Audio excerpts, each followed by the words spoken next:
Whatever happened in the past, ako na yung front sa ating law enforcement pati military. Sinabi ko na, I will protect you. Ako ang managot sa lahat. Welcome sa isa namang episode ng Ayon sa Batas at nangyari na nga ang inaasahan na marami. Noong March 11, 2025, pagkagaling sa Hong Kong, hinuli na nga ang dating Pangulong Rodrigo Duterte. Sinalubong ang dating Pangulo ng ating mga kapulisan sa NAIA Terminal 3 at ipinatupad ng ating mga kapulisan ang warrant of arrest mula sa International Criminal Court o ICC para kay dating Pangulong Duterte. I am a citizen of this country, a former president, and you show me a piece of paper and you're asking me to go with you? Abogado ka? Hindi ko. Ay, tawagan yung abogado mo. Sa ngayon, pag-uusapan natin kung legal ba ang pag-aresto kay dating Pangulong Duterte at kung meron bang nilabag na batas ang ating gobyerno nung inaresto ang dating Pangulo. Pero bago ko simulan ng ating discussion, gusto ko lang ipagpauna sa inyo na ang pag-uusapan natin ay ang batas. No politics involved. Hindi ako nabibigay ng opinion or conclusion ko ng walang legal basis dahil sa ating programa, batas ang issue. And just a reminder, I already made a video about the ICC at kung ano yung legal basis kung bakit sinasabi ng kampo ng dating Pangulong Duterte na wala ng jurisdiction ng ICC sa atin. The previous video also talks about the history of President Duterte sa extrajudicial killings, pati na rin ang process ng ICC at Interpol pagdating sa pag-aresto sa mga akusado. So para malaman nyo kung meron nga bang jurisdiction ng ICC sa dating Pangulong Duterte, panoorin nyo muna yung video tungkol sa ICC. Ang link ng previous video ay nasa description ng video na ito. So like I said before, hinuli na ang dating Pangulong Duterte ng ating kapulisan noong March 11, 2025 pagkagaling niya sa Hong Kong. Bago siya makababa sa eroplano, sinalubong na siya ng PNP na pinangunahan ni General Nicolas Torre para dalhin sa Camp Villamor Air Base kung saan siya dinetain. Asa si Bing Bong? Bong! Bong! Bong, halika Bong, tinan mo. Abusado kayo na sila. Dili mo sila dapat ito agyanan. During the detention of former President Duterte, naglitawan ng maraming videos kung paano siya trinato ng ating kapulisan. In fact, nagmakaawa pa ang dating Pangulo para lang makita niya ang kanyang mga anak bago man lang siya ipatapon sa ibang bansa. Pero despite ng pagmamakaawa ni President Duterte, hindi pa rin siya pinayagan ni General Torre. Ang anak ko pupunta dito. Mr. President, hindi darating yun. Kasi hindi mangyayari yun. Bigyan mo ng pagkakataon. Kasi ayaw mangyayari yun. Magdadala ng gamit. Ayaw niyang papasukin. Ayaw niyang papasukin. Grabe, deprivation naman. Abuso naman yan. Hayaan mo lang makita nila ang tatay nila. 80 anyo. Kung gano'n, okay lang. Kung hindi niyo papasukin, make it clear. Yes, sir. Hindi papasukin, sir. Hindi ninyo, ikaw, Yes, sir. hindi mo Upon my orders. hindi mo pinapasok. Yes, sir. Upon my orders, sir. At noong 11:55 PM ng March 11, 2025, wala nang nagawang dating Pangulo kundi sumakay na lang sa eroplano na magdadala sa kanya sa Hague, Netherlands, kahit nalabag sa kanyang kalooban.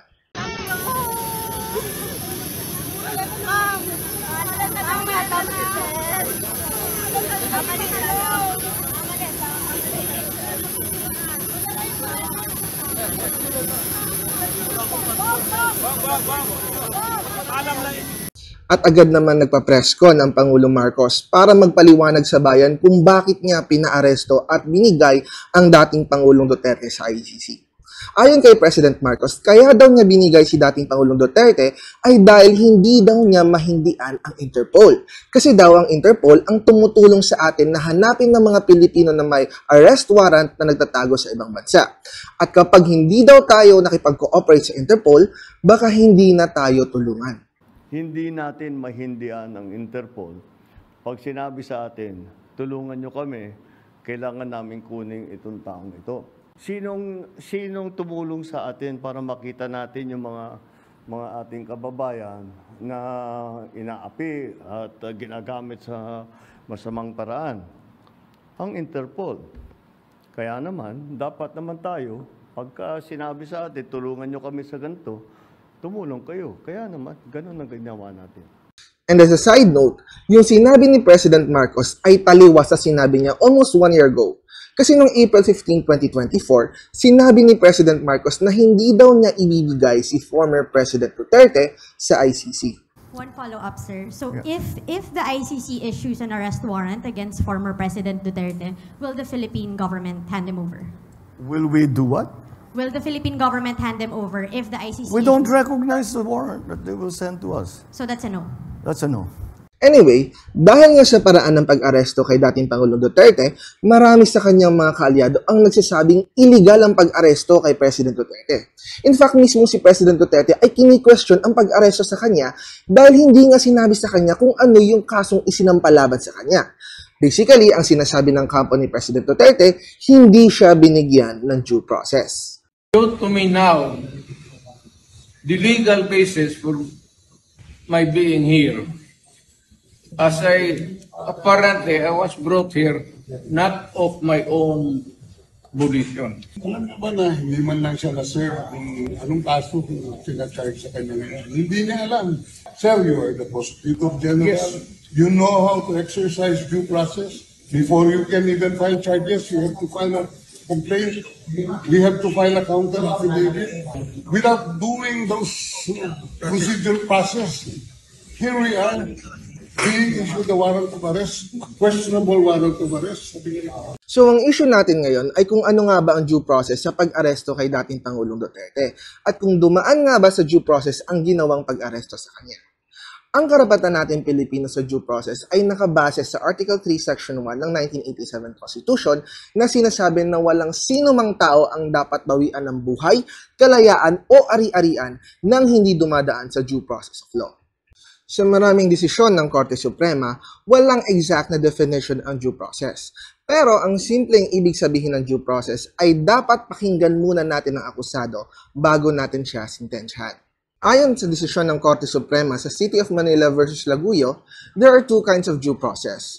One is substantive due process kung saan tinitingnan natin kung mayroon bang sapat na reason ang gobyerno para alisin ang life, liberty, or property ng isang Pilipino.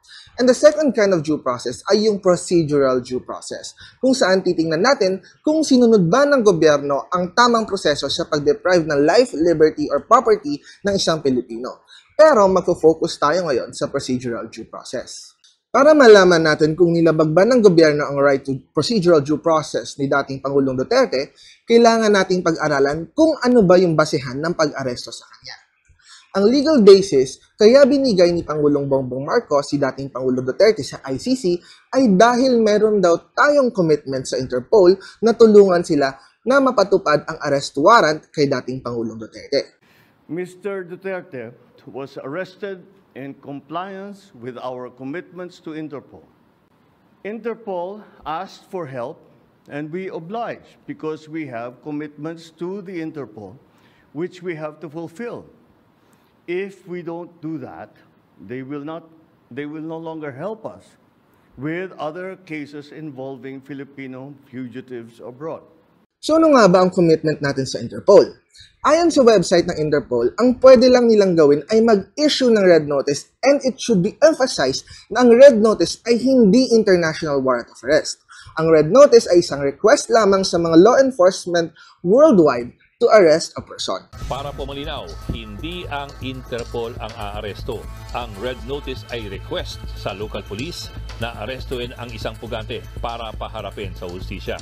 At ayon din naman sa Interpol, ang mga member states katulad ng Pilipinas ay gagawin ang pag-aresto sa akusado base sa batas ng member state.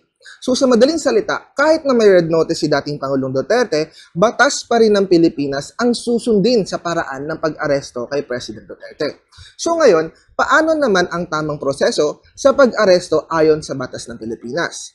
Ayon sa Section 2 ng Article 3 ng 1987 Constitution, ang pwede lang mag-issue ng warrant of arrest ay ang judge ng korte upon probable cause.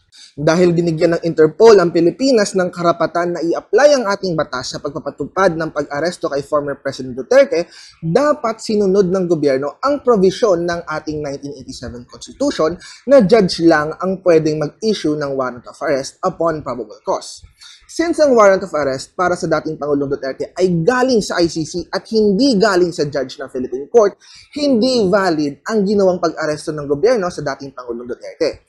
In effect, the Philippine government violated former President Duterte's right to procedural due process. Dapat sana dinaan muna sa judge ng Pilipinas ang arrest warrant mula sa ICC. Kapag may probable cause, ang judge ng Philippine Court ang dapat na mag-issue ng arrest warrant para sa dating Pangulong Duterte. Yun ang tamang proseso na nilabag ng gobyerno. Kung ginawa lang sana yun ng gobyerno, na-question sana ng kampo ni dating Pangulong Duterte ang legality ng warrant of arrest galing sa ICC, kahit na pinadaan pa ito ng ICC sa Interpol. Another point raised by the government ay mayroon daw silang karapatan na isurrender ang dating Pangulong Duterte sa ICC dahil pinapayagan daw ito ng RA 9851 o yung Philippine Act on Crimes Against International Humanitarian Law, Genocide and Other Crimes Against Humanity. Ayon sa Section 17 ng nasabing batas, ang mga law enforcement authorities ay pwedeng isurrender o i-extradite ang isang akusado sa ibang bansa o sa isang international court kagaya ng ICC na nag-iimbestiga o nagpo-prosecute ng kasong ito ayon sa extradition laws or treaties. Ayon sa PD 1069 o Philippine Extradition Law, pag sinabi nating extradition, aalisin ang akusado sa Pilipinas at ibibigay siya sa foreign authorities para panagutin siya sa mga krimen na inaakusa sa kanya. Pero bago natin i-extradite ang akusado, kailangan mayroon muna tayong extradition treaty or agreement sa isang bansa or international court. Pero, never nagkaroon ng extradition treaty ang Pilipinas at ICC. At hindi na rin member ang Pilipinas ng ICC, kaya walang obligasyon ng Pilipinas na ibigay ang dating Pangulong Duterte sa ICC. Kaya, hindi applicable ang Section 17 ng RA 9851 sa kaso ng dating Pangulong Duterte. Granting for the sake of argument na bound pa rin tayo sa Rome Statute dahil may jurisdiction ng ICC sa atin noong nagsimula ang preliminary examination kay President Duterte, na violate pa rin ng gobyerno ang right to procedural due process ni dating Pangulong Duterte ayon sa Rome Statute. Article 59, paragraph 2 ng Rome Statute provides for the procedure kapag inaresto ng akusado. Sinasabi dito na kapag inaresto ng akusado, dapat dalhin siya sa competent judicial authority o korte ng bansa kung saan siya inaresto para ma-determine kung applicable ba yung warrant of arrest sa kanya, kung inaresto ba siya ayon sa tamang proseso at kung nirespeto ba ang kanyang mga karapatan. Pakinggan natin ang paliwanag ni Attorney Raul Lambino sa provision na ito. Yes, under Article 59, paragraph 1, of the Rome Statute mandates that when a person is arrested under a warrant issued by the ICC, the arrested person, PRRD here, must be brought before a judicial authority in the custodian state, meaning to say in the country where the arrest took place, and the arrest took place here in the Philippines. This judicial authority, meaning to say our courts, Philippine courts, must assess whether the arrest was conducted lawfully and whether the person's rights were respected during the process in accordance with the Philippine Constitution and in accordance with Philippine laws. And it is also said that here in the case of PRRD, while the Philippines is no longer a member of the ICC, as I said, but the procedure of protection under Article 59 still applies to him. Sa madaling salita, bago isuko ng gobyerno si dating Pangulong Duterte sa ICC, dapat dinala muna siya sa isang judge ng korte para malaman kung applicable ba yung warrant of arrest sa kanya, kung tama ba ang proseso sa pag-aresto sa kanya, at kung ginalang ba ng gobyerno ang lahat ng kanyang karapatan. In contrast sa provisions ng Rome Statute, hindi ito ginawa ng ating gobyerno. Pagdating ni Pangulong Duterte sa Pilipinas, imbis na dalhin si dating Pangulong Duterte sa hukuman, dinitain agad siya ng kapulisan sa Villamor Air Base hanggang sa ipatapo na siya sa Hague, Netherlands. To be clear, alam ng gobyerno ang karapatan ni dating Pangulong Duterte ayon sa Article 59 ng Rome Statute. Pero sinasabi ng gobyerno na nag-comply daw sila dito dahil pinapunta naman nila ang state prosecutor to determine if the arrest was valid. Ayon sa ating gobyerno, since may quasi-judicial powers naman ng Department of Justice, na-comply na daw nila ang requirements ng Article 59. Pakinggan natin ang paliwanag ni DOJ USEC Attorney Nicholas Felix T. Sa amin naman, may nakalagay dun sa Article 59 na dapat may competent authority, competent judicial authority magpapatunay na yung warrant, subject ng warrant of arrest ay si PRRD. Pangalawa na yung dumaan sa proseso, yung pagpatupad ng warrant of arrest sa kanya. At pangatlo, na ginalang lahat ng mga karapatan niya habang pinapatupad yung warrant of arrest.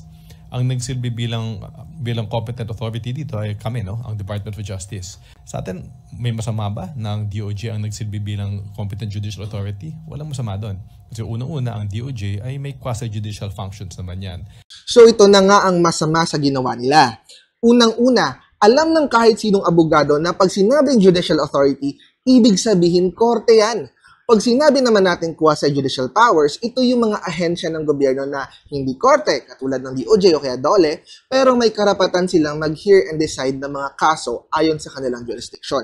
Ang DOJ ay may quasi-judicial powers kasi pwede silang mag-hear and decide ng kaso ayon sa kanilang jurisdiction. Pero hindi competent judicial authority ang DOJ kasi hindi sila korte. Kaya magkaiba ang sinasabi ng Article 59 ng Rome Statute na competent judicial authority sa isang agency exercising quasi-judicial functions katulad ng DOJ. Kaya maling-mali ang ginawa ng DOJ na i-assume ang kanilang sarili bilang competent judicial authority as required by Article 59 of the Rome Statute kasi hindi naman sila korte. Pero ito pa ang mas malala sa ginawa nila. Ang mga tao na nagpatupad ng pag-aresto kay dating Pangulong Duterte can be held criminally liable under Article 241 ng Revised Penal Code o yung usurpation of judicial functions dahil inagaw nila ang trabaho ng hukom ng walang karapatan. And there are also many legal scholars na mas matalino at mas accomplished kaysa sa akin na nagsasabi na hindi na daw applicable ang Article 59 ng Rome Statute sa atin mainly because, ayon sa kanila, ang Article 59 ay para lang daw sa member state. I'm not sure pero siguro ang kanilang basis ay dahil ayon sa paragraph 1 ng Article 59 ng Rome Statute, nakalagay doon ay ang state party na nakatanggap ng request para arestuhin ang akusado ay dapat gumawa ng hakbang na arestuhin ang akusado. Since hindi na tayo state party sa Rome Statute, inassume siguro nila na hindi applicable sa atin ng Article 59. However, I must respectfully disagree sa mga legal scholars na ito. Unang-una, Pilipinas ang nakatanggap ng request for provisional arrest and surrender para sa dating Pangulong Duterte. Since hindi na tayo state party, hindi tayo dapat gumawa ng hakbang para arestuhin ang dating Pangulong Duterte. Pero kabaliktaran ang ginawa ng ating gobyerno. Mismong ang gobyerno ang nag-charter ng eroplano na nagdala sa dating Pangulong Duterte sa Hague, Netherlands. Dahil sa ginawa ng ating gobyerno, bound na tayo ngayon sa Rome Statute. Pangalawa, ang sinasabi sa paragraph 2 ng Article 59 ng Rome Statute ay ang taong inaresto ay dapat dalhin sa competent judicial authority ng custodial state o yung bansang nag-aresto sa akusado. Hindi sinasabi sa provision na yan na ang taong inaresto ay dadalhin sa competent judicial authority ng member state. Ibig sabihin, regardless kung member ng Rome Statute ang bansa kung saan nahuli ang akusado, dapat pa rin siyang dalhin sa competent judicial authority ng bansa na umaresto sa kanya. Kaya, I respectfully disagree sa view ng mga legal scholars natin. So, taking into consideration lahat ng arguments na sinabi ko, I firmly believe na ayon sa batas, nilabag ng ating gobyerno ang mga karapatan ni dating Pangulong Duterte. And although may mga kaso na inihain sa Supreme Court laban sa mga kawani ng gobyerno, hindi ko alam kung may magagawa pang Supreme Court para itama ang mga violations sa karapatan ni dating Pangulong Duterte. Mainly because hindi naabot ng jurisdiction ng Supreme Court si dating Pangulong Duterte dahil nasa Hague, Netherlands na siya. And that is our show for today. Kung nagustuhan yung video na ito, please like, share, and subscribe to my channel for more videos like this. See you next time and session adjourned.